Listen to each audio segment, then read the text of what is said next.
শুদ্ধ প্রণাম জানাই এবং আমার ছোট ভাই ও বোনেদের আন্তরিক শুভেচ্ছা ও ভালোবাসা জানিয়ে আমি আমার বেশ কিছু অভিজ্ঞতা শেয়ার করতে চাই। সাফল্য কোনো গন্তব্য নয়, বরং একটি নিরন্তর যাত্রা। আজ যখন মাধ্যমিকের ফল প্রকাশে রাজ্যে নবম স্থানটি এবং জেলার মধ্যে দ্বিতীয় স্থানটি আমার চোখে ধরা পড়েছে, আমার নামের সাথে দেখছি, তখন মনে পড়ে সেই দীর্ঘ রাতগুলোর কথা, ক্যানভাসে আঁকা স্বপ্নের কথা। এই অর্জন শুধু আমার একার নয়, বরং আমার শিক্ষক শিক্ষিকা, মায়ের এবং পরিবারের সকলের নিরলস প্রচেষ্টার ফল। আজ এই স্কুলে উপস্থিত হয়ে আমার অতীতের সুমধুর স্মৃতিচারণ ঘটছে। মনে হচ্ছে এই স্কুল থেকেই আমার প্রথম পথ চলা শুরু। এসব শিক্ষক শিক্ষিকারা যিনারা হাত ধরে আমাকে অ আ ক খ শিখিয়েছেন, তাদের কাছে আমি অনেকাংশে কৃতজ্ঞ। এই অনুভব এবং অনুভূতি শব্দে প্রকাশ করা কঠিন।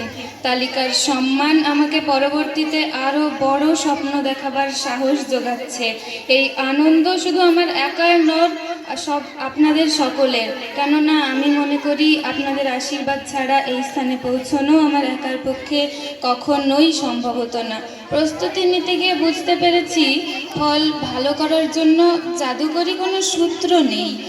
প্রতিদিনের অল্প অল্প পড়াশোনাগুলো জমেই পাহাড় প্রমাণ আত্মবিশ্বাস তৈরি করে। এই স্কুল থেকেই আমার পথ চলা শুরু। আজ আমি যেখানেই পৌঁছেছি না কেন, তার ভিত্তি এখান থেকেই। আমি আমার ছোট ভাই বোনেদের উদ্দেশ্যে বলতে চাই, বড় স্বপ্ন দেখার অধিকার সকলের আছে। তোমরা বড় স্বপ্ন দেখো এবং ধৈর্য ধরে পরিশ্রম করে যাও। বাবা মায়ের কথা, শিক্ষক শিক্ষিকাদের কথা অমান্য করবে না, মন দিয়ে শুনবে এবং মোবাইল বা গেমের প্রতি সময় নষ্ট না করে ভালো কাজে সময়টা ব্যয় করবে।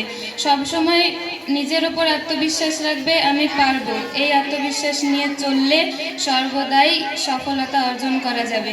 বড় কোনো স্বপ্ন দেখার অধিকার সকলের আছে। তাই বলে এই নয় যে জীবনের প্রতিটা পদক্ষেপে তুমি সফলতা অর্জন করবে। প্রতিকূল পরিস্থিতির সম্মুখীন সকলকেই হতে হবে, কিন্তু আত্মবিশ্বাস হারালে চলবে না। হয়তো সব চ্যাপ্টার সহজ মনে হবে না, তাই বলে হাল ছেড়ে দিলে হয় না। মনে রাখতে হবে, হীরার উজ্জ্বলতা প্রকাশ পায় অনেক ঘর্ষণের পরেই। আজ তোমরা ছোট হলেও পরবর্তীতে তোমরাই ডাক্তার, বিজ্ঞানী, প্রফেসর, অফিসার কিংবা দেশের ভবিষ্যৎ দায়িত্বশীল নাগরিকের মর্যাদা অর্জন করবে। সেই কারণে প্রথম থেকেই ভালো মানুষ হওয়ার চেষ্টা করবে। Dream big, work hard and never stop believing in yourself. তোমরা শিক্ষক শিক্ষিকাদের প্রতি সর্বদা সম্মান করে চলবে। সবশেষে মাননীয় সভাপতি মহাশয়, উপস্থিত শিক্ষক শিক্ষিকা বৃন্দ, সকলের কাছে আশীর্বাদ প্রার্থনা করব, যাতে আমি আমার লক্ষ্যে স্থির থাকতে পারি এবং তা অর্জন করে সকলকে আরও একবার গর্ব অনুভব করাতে পারি। এই স্কুল থেকে পরবর্তীতে আরও বড় সাফল্য অর্জন সম্ভব হবে বলে আমি আশা রাখছি। ধন্যবাদ, নমস্কার।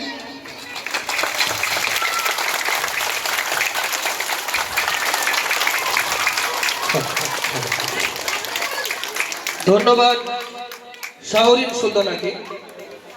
এবারে আমরা ডেকে নিচ্ছি শাহরিন সুলতানার মা ইসমাতারা খাতুন মহাশয়াকে।